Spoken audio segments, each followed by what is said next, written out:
Eliza.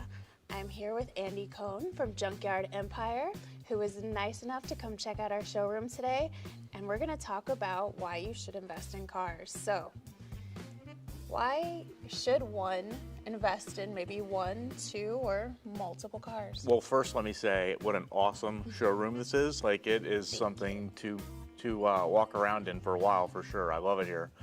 And why would I invest in cars? So I invest in cars. The reason I invest in cars is because they make more money than what a normal stock option might, or what the bank will offer you in a bank account.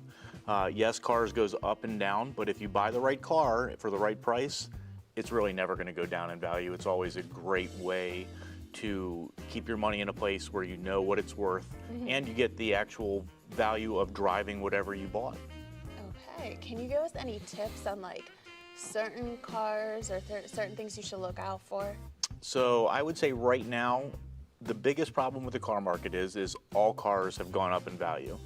And a lot of cars are crazy money now, so it's hard to find a good deal. It's hard to find a bargain, but there still are cars out there that are not in the mainstream yet. I think the AMCs are coming up in value. I think you can still find them fairly inexpensive, and I think they're going to continue to go up. And I think the early model Camaros, like the 80s style IROCs, Trans Ams, like that stuff really hasn't hit the market yet and gone above the 20 range. And I think they're going to go up as we get older, because it's the people who drove them back in their youth. They remember what they drove, and as they get older, they get sentimental, and they're like, oh, I got to have that car, and then it goes up in value. So a lot of the younger car buyers are going to be more into electric.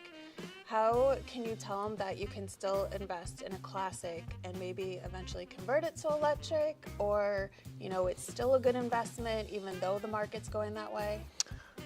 So it is definitely harder with the kids growing up nowadays, because they are getting into the electric fad. And I can still build a car and put an electric motor in it and make it electric. So I can we recently took a 60s Cobra body, put it onto a E-Mustang electric drivetrain, and he had an E-Cobra at that point. And I think that will be the new phase, but I have found that take a kid for a ride with a little horsepower behind it and some V8 muscle, that kid's going to change his mind about electric real quick. Oh, of course. Absolutely. There's nothing like the smell and the feeling and the noise, and that's something that electric will never be able to replace. I absolutely agree. If you don't have to take a shower after you get out of your hot rod, then you're in the wrong hot rod.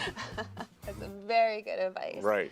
And do you have any advice, because I'm very, pro trying to get more women into purchasing classic cars.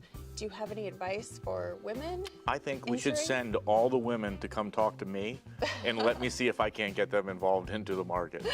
But I don't know, you really got to have a true love of cars. I mean, I know that you love cars, so how hard is it to find a friend that loves cars?